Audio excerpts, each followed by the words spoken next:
ನಮಸ್ಕಾರ ಗುರುಗಳೇ, ನಾನ್ ನಿಮ್ಮ ಪ್ರಭುದೇವ. ಎಲ್ರು ಹೇಗಿದ್ದೀರಾ? ಚೆನ್ನಾಗಿದ್ದೀರಾ ಅಂತ ಅನ್ಕೊಂಡಿದೀನಿ. ನಾನು ಚೆನ್ನಾಗಿದ್ದೀನಿ. ಬಿಗ್ ಬಾಸ್ ಸೀಸನ್ 12 ವಿನ್ನರ್ ನಟ ಗಿಲ್ಲಿ.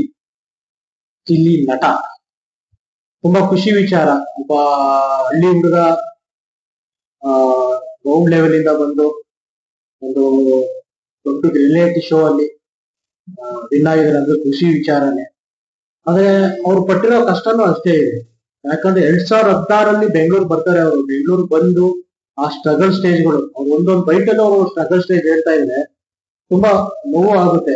ಅವರು ಯಾವ ತರ ಬಂದು ಅನ್ನೋದು ಹೇಳ್ತಾ ಇರ್ತಾರಲ್ಲ, ಅದನ್ನು ಕೇಳ್ತಿದ್ರೆ ನಿಜ ಪ್ರತಿಯೊಬ್ಬ ಒಂದು ಯುವ ಜನತೆಗೆ ಅದು ಒಂದು ಇನ್ಸ್ಪಿರೇಷನ್. ಅವರು ಏನಕ್ಕೆ ಹೇಳ್ತೀನಿ ಅಂದ್ರೆ, ಒಂದು ಸೆಟ್ ಬಾಯ್ ಆಗಿ ಬಂದು ಇವಾಗ ಒಂದು ಬಿಗ್ ಬಾಸ್ ಅನ್ನೋ ಒಂದು ರಿಯಾಲಿಟಿ ಶೋ ನಲ್ಲಿ ವಿನ್ ಆಗಿದ್ದಾರೆ ಅಂದ್ರೆ ಅದು ಸುಲಭದ ಮಾತು ಅಲ್ವೇ ಅಲ್ಲ. ಇನ್ನೊಂದು ಗಿಲ್ಲಿ ನಟ ಅವರು ಏನಂದ್ರೆ, ಇದ್ದಿದ್ನ ಇದ್ದಾಗ ಹೇಳ್ತಾರೆ. ಆ ಮನ್ಸಲ್ಲಿ ಏನ್ ಇಟ್ಕೊಳ್ಳಲ್ಲ ಆ ವ್ಯಕ್ತಿಲಿ ಒಂದು ಮುಗ್ಧತೆ ಇದೆ. ಮತ್ತೆ ಯಾವ್ದೇ ಒಂದು ಸೀರಿಯಸ್ ವಿಚಾರ ಆದ್ರೂ ಅದನ್ನ ಕಾಮಿಡಿಯಾಗಿ ಕನ್ವರ್ಟ್ ಮಾಡಿ ಜನರನ್ನ ನಗಿಸ್ತಾರೆ. ಯಾರಿಗೂ ಮನಸ್ತಾಪ ತರ ಮಾತಾಡಲ್ಲ. ಬಟ್ ಏನಂದ್ರೆ ಕೆಲವ್ರಿಗೆ ಬೇಜಾರು ಏನಾದ್ರೆ, ಅಲ್ಲಿ ಬಿಗ್ ಬಾಸ್ ಕನ್ಸಿಸ್ಟೆಂಟ್ ಏನಂದ್ರೆ, ಅವರು ಕಾಮಿಡಿ ಮಾಡ್ತಾ ಮಾಡ್ತಾ ಅವ್ರನ್ನ ತುಂಬಾ ಇಳಿಯಾಡ್ಸೋದ್ ಮಾಡ್ತಾರೆ ಅನ್ನೋದು ಒಂದು ಸ್ವಲ್ಪ ಮೈನಸ್ ಪಾಯಿಂಟ್ ಇದೆ ಅಷ್ಟೇ. ಅದೇ ಬಿಟ್ರೆ ಅವರು ನಿಜವಾಗ್ಲು ತುಂಬಾ ಡಿಸರ್ವ್ ಪರ್ಸನ್. ಈ ಸೀಸನ್ ಅಲ್ಲಿ ಒನ್ ಮ್ಯಾನ್ ಆರ್ಮಿ ತರ ಕರ್ಕೊಂಡು ಹೋಗಿದ್ದಾರೆ. ನಿಜಲು ಗಿಲ್ಲಿ ನಟ ಅವರು ಅವ್ರ ಬಗ್ಗೆ ಮಾತುಗಳು ಎಷ್ಟೇ ಮಾತಾಡೋ ಮಾತುಗಳೇ ಸಾಲ, ಅಷ್ಟು ಚೆನ್ನಾಗಿ ನಡ್ಸ್ಕೊಂಡು ಹೋಗಿದ್ದಾರೆ. ಇನ್ನೊಂದು ಏನ್ ಮಾತಾಡಕ್ ಬಂದೆ ಅಂದ್ರೆ, ಗಿಲ್ಲಿ ಬಗ್ಗೆ ನಾನು ಒಳ್ಳೆ ಮಾಡಿದೆ. ಬಟ್ ನಮ್ಮ ಜನಗಳು ಏನಂದ್ರೆ, ಆ ಇವಾಗ ಈ ಪರ್ಸನ್ ಬೆಳೆಸ್ಬೇಕು ಅಂತ ಎಷ್ಟು ಮುತುವರ್ಜಿ ಮೆಸೇಜ್ ಮಾಡಿದ್ರು ಎಲ್ಲ ಮಾಡಿದ್ರು. ಬಟ್ ಇದೇ ಆಸಕ್ತಿನ ನಮ್ಮ ಅಕ್ಕಪಕ್ಕ ಮನೆಗಳಲ್ಲಾಗ್ಲಿ, ನಮ್ಮ ಸುತ್ತಮುತ್ತ ಯಾರಿದ್ದಾರೆ ಅಂತ ಪರ್ಸನ್ಗಳಿಗೂ ನಾವು ತೋರಿಸ್ಬೋದಲ್ಲ. ಎಕ್ಸಾಂಪಲ್, ಇವಾಗ ನಮ್ಮ ಮನೆ ಪಕ್ಕ ರೋಡ್ ಸರಿ ಇರಲ್ಲ, ಅದ್ರ ಬಗ್ಗೆ ಇವಾಗ ಸೋಷಿಯಲ್ ಮೀಡಿಯಾದಲ್ಲಿ ಎಲ್ಲ ವ್ಯಕ್ತಪಡಿಸ್ತಾರೆ. ಗಿಲ್ಲಿ ನಟ ಅವ್ರಿಗೆ ಅನ್ಯಾಯ ಆಗಬಾರ್ದು ಅಂತ ಎಷ್ಟೋ ಜನ ಸೋಷಿಯಲ್ ಮೀಡಿಯಾದಲ್ಲಿ ಬಂದ್ರು, ಅದು ಅವರವರ ಅಭಿಪ್ರಾಯ ತಿಳಿಸಿದ್ರು. ಅದೇ ತರ ನಮ್ ರಸ್ತೆ ಆಗ್ಲಿ, ಮನೆಗೆ BWS ವಾಟರ್ ಬರೋದಾಗ್ಲಿ, ಅದ್ರ ಬಗ್ಗೆ ಯಾರು ಮಾತಾಡಲ್ಲ, ಯಾರು ಅದ್ರ ಬಗ್ಗೆ ವಿಡಿಯೋನೂ ಮಾಡಲ್ಲ. ಇಂಥ ಸಮಸ್ಯೆ ಇದೆ ಇಲ್ಲಿ, ಈ ಬಗೆಹರಿಸ್ಬೇಕು, ಒಂದು ಬೈಟನ್ನು ಕೊಡಲ್ಲ ಯಾರು. ಟೋಟಲಿ ಮನೋರಂಜನೆ. ಗಿಲ್ಲಿ ನಟ ಅವರು ತುಂಬಾ ಮನೋರಂಜನೆ ಕೊಟ್ಟಿದ್ದಾರೆ. ಮನೋರಂಜನಾ ಕ್ಷೇತ್ರದಲ್ಲಿ ತುಂಬಾ ಒಳ್ಳೆ ಕೆಲಸ ಮಾಡಿದ್ದಾರೆ. ಓಕೆ, ನಮ್ ಜನಗಳು ಅಷ್ಟೇ ಅದೇ ತಕ್ಕನಾಗೇನೆ ಅವ್ರಿಗೆ ಬೆಳೆಸಿದ್ದಾರೆ. ಇದೇ ಜನಗಳು, ನಾನು ಹೇಳ್ತಾ ಇದ್ದೀನಿ, ಜನಗಳು ಇವಾಗ ಏನ್ ಆಸಕ್ತಿ ತಗೊಂಡು ಅದನ್ನ ನಿಮ್ಮ ಹಳ್ಳಿಗಳಲ್ಲಾಗ್ಲಿ, ನಿಮ್ಮ ಗ್ರಾಮಗಳಲ್ಲಾಗ್ಲಿ, ನಿಮ್ಮ ನಗರಗಳಲ್ಲಾಗ್ಲಿ ಪ್ರತಿಯೊಂದನ್ನು ವಾಯ್ಸ್ ಮಾಡಿ.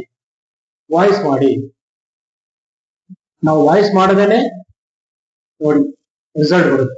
ಇವಾಗ ಈ ಒಂದು ರಿಸಲ್ಟ್ ಬಂತು, ಗಿಲ್ಲಿ ನಟ ಅವ್ರದ್ದು ರಿಸಲ್ಟ್ ಬಂತು. ಏನಕ್ಕೆ ಬಂತು ಈ ರಿಸಲ್ಟ್? ವಾಯ್ಸ್ ಮಾಡಿದ್ವಿ. ಪ್ರತಿಯೊಂದು ವಿಷಯದಲ್ಲೂ ನಾವು ವಾಯ್ಸ್ ಮಾಡಿ ನಿಂತ್ಕೊಂಡ್ರೆ ಎಲ್ಲಾನು ಆಗುತ್ತೆ. ಈ ನಮ್ಮ ಭಾರತದ ಸಂವಿಧಾನ ನಮ್ಮ ನಾಗರಿಕರಿಗೆ ಅಷ್ಟು ಹಕ್ಕು ಮತ್ತು ಶಕ್ತಿ ಎಲ್ಲ ಕೊಟ್ಟಿದೆ. ಇದನ್ನ ಪ್ರತಿಯೊಬ್ರು ಉಪಯೋಗಿಸ್ಕೋಬೇಕು, ಜನಗಳು ಉಪಯೋಗಿಸ್ಕೋಬೇಕು. ಇಲ್ಲಿ ಹೇಗೆ ಟೋಟಲ್ಲು 47 ಲಕ್ಷ 47 ಲಕ್ಷ ಓಟು ಒಬ್ಬ ಪರ್ಸನ್ ಆಗಿರೋದು. 40 ಲಕ್ಷ 99 ಓಟ್ ಆದ್ರೆ 47 ಕೋಟಿ ಅದಾಗಿರೋದು.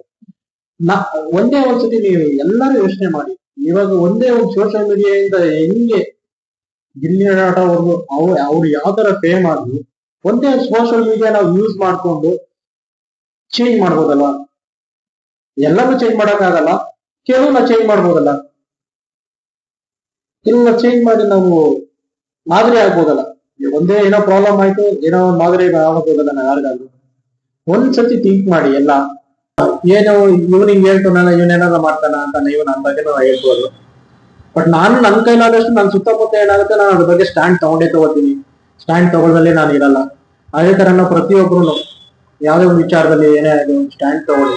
ನಿಮ್ಮ ಅಭಿಪ್ರಾಯ ಏನ? ಇವಾಗ ಈ ಒಂದು ಮನೋರಂಜನಾ ಕ್ಷೇತ್ರದಲ್ಲಿ ಏನ್ ಆಗ್ತಿ, ಗಿಲ್ಲಿ ನಟ ಅವ್ರಿಗೆ ಏನು ಪ್ರತಿಯೊಬ್ರು ಏನೇ ಸ್ಟ್ಯಾಂಡ್ ತಗೊಂಡ್ರಿ, ಅದನ್ನೇ ಪ್ರತಿಯೊಂದು ವಿಷಯದಲ್ಲೂ ಸ್ಟ್ಯಾಂಡ್ ತಗೊಳ್ಳಿ. ಎಲ್ಲರ ಒಂದು ಅನ್ಯಾಯ ಆದಾಗ ಒಂದು ಸ್ಟ್ಯಾಂಡ್ ತಗೊಳ್ಳಿ. ನಿಮ್ಮ ಅಭಿಪ್ರಾಯ ತಿಳಿಸಿ, ಅದು ಸರ್ಕಾರಕ್ಕೆ ಮುಟ್ಟುತ್ತೆ. ನೀವು ಒಂದು ಮಾತಿನ ಯಾರ್ಯಾರು ಸ್ವಲ್ಪ ಹೊರಟಾಗಿದೆ, ದಯವಿಟ್ಟು ನನ್ನ ಕ್ಷಮಿಸಿ. నేను ಮಾತಾಡ್ಬೇಕು ಅನ್ನಿಸ್ಕೊಂಡು ಮಾತಾಡಿದ್ದೀನಿ. ಹೀಗೆ ನನ್ನ ಕಡೆಯಿಂದ ಹೆಚ್ಚಿನ ವಿಡಿಯೋಗಳು ಬೇಕು ಅಂದ್ರೆ ನಮ್ಮ ಚಾನೆಲ್ ಸಬ್ಸ್ಕ್ರೈಬ್ ಮಾಡಿ, ಲೈಕ್ ಮಾಡಿ ಅಂಡ್ ಶೇರ್ ಮಾಡಿ.